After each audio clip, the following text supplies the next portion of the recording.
Welcome to Psychologist Talks. On today's episode, I've got a little bit of a bone to pick. I know I have a lot of those. Yeah, that's something I need to look into, but I think it's a legitimate bone to pick, and we're going to be talking about coaching today. Now, coaching is pretty broadly defined. I'm not talking about life coaching and how that differs from, say, therapy. I'm actually talking about coaching on a business side of things, industrial, organizational, and the difference between that and therapy. And I think there's a huge misunderstanding and a huge missed opportunity in this. So for those of you unfamiliar, coaches are, this is very basically defined. I'm sure some people would throw a stone at me for defining it so simply, but it's basically just like performance, managing performance, enhancing the performance of a leader, of someone in the business field, an executive, whatever it might be, and just enhancing how they do their work. I mean, think of it as like sports psychology. The psychologists kind of go out there, providers go out there, and they optimize the kind of mental game of the sports star, or the sports player. Does it sound like I don't know sports? The sports guy, they optimize the performance through psychology, right? And so you just kind of translate that over to the business world. Now, the difference with I think executive coaches and those sorts of things is they do have knowledge bases around like industrial, organizational, change processes, those sorts of things, and so they can help not just problem solve but educate the leader through challenges and difficulties that leaders often face. So much so that as much as I'm going to pick this apart, if I was suddenly an executive, I would absolutely hire a coach on that front, because I think I would need that. I would need a second set of eyes that kind of knows the research and can consolidate that research and encourage and mesh that with me and my personality. And I would hope a little bit of personal stuff on the side too, because I'm not just a robot, right? And I think a lot of executive coaches and coaches in the business realm do infuse that. Now, there does need to be a distinction from therapy, but that distinction is just this giant chasm that doesn't make any sense to me. And so how it is sometimes framed, not by everybody, is that therapy then becomes about mental illness. It becomes about fixing dysfunction. It becomes about treating trauma. And that's one version of therapy, but is a very narrow view of therapy. I even pulled up a psychologist on a top search result. I said, like, should there be a difference between coaching and therapy? One of the top results basically colludes with this idea that's all therapy is. Misinformation on this website post, and I'll say the quote: "Therapists understand what wellness isn't, not what wellness actually is." Which is like, ooh, that's audacious. I mean, there is a sect of people in the mental health field that truly operate this way. They see their role as simply fixing problems and curing illness, and that's sad to me. Because the origins of psychology, the origins of therapy are well beyond that. I mean, we have not always done a good job. We're always making things about people's moms and dads and stuff. Like, I get it. We have had to evolve away from those origins, but those origins were still about self-awareness. They were still about insight.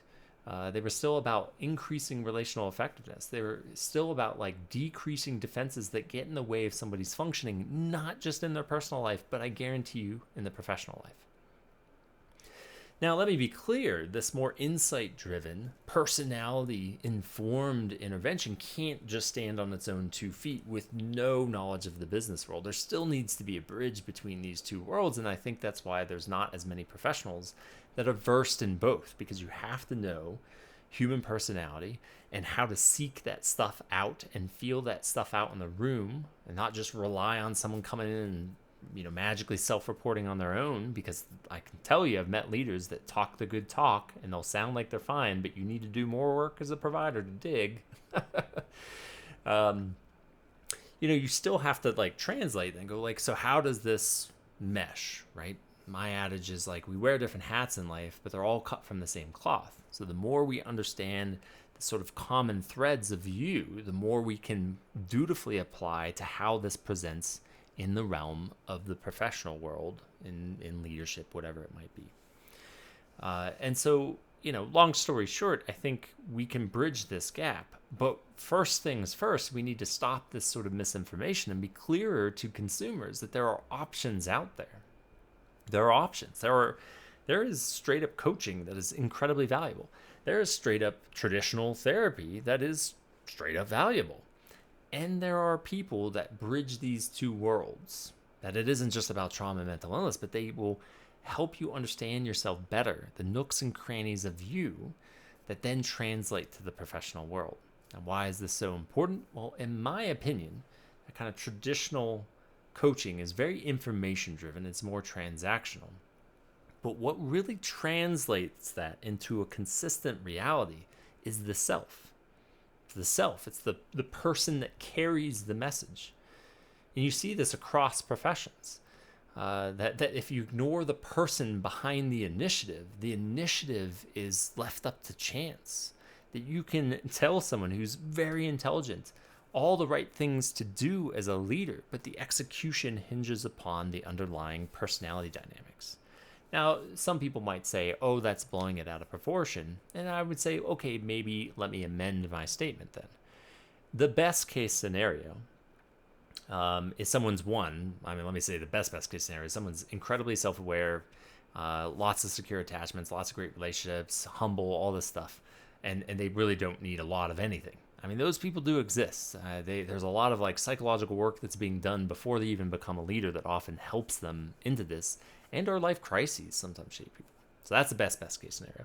The next best case scenario is things go well when things are going well.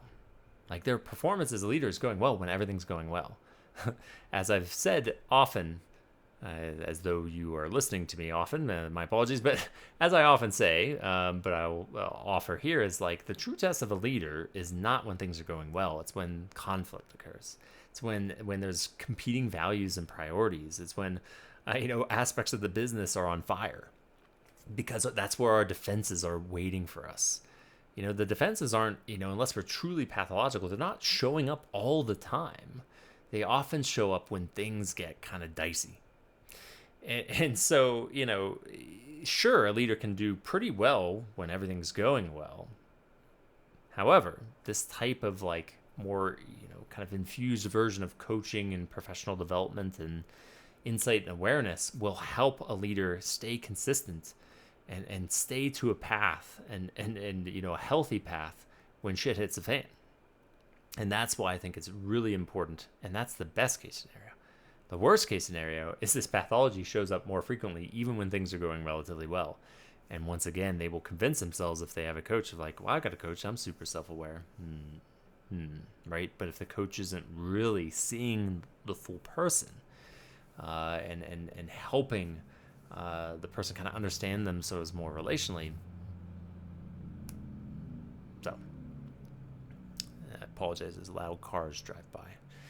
So that's my rub. I feel like I know there's providers out there that do this. They bridge these two worlds extremely effectively, but by golly, for how much money is burnt in this world of consultation and coaching, I feel like we could be really diligent in carving out a space for this midline. And frankly, I would argue, perhaps it's a made-up number, I would argue 50% or more of leaders would really benefit most from that. With foundational knowledge. I mean, they can't be totally ignorant to like leadership styles and stuff like that, but with a little bit of foundational knowledge, 50% or more would most benefit from self-awareness, because that is the make or break. Audacious claim, perhaps. Maybe. But I think the point still stands. There is room between traditional therapy and what we define to be coaching. So, for whatever that's worth, I appreciate everybody for listening, watching, and as always, stay curious.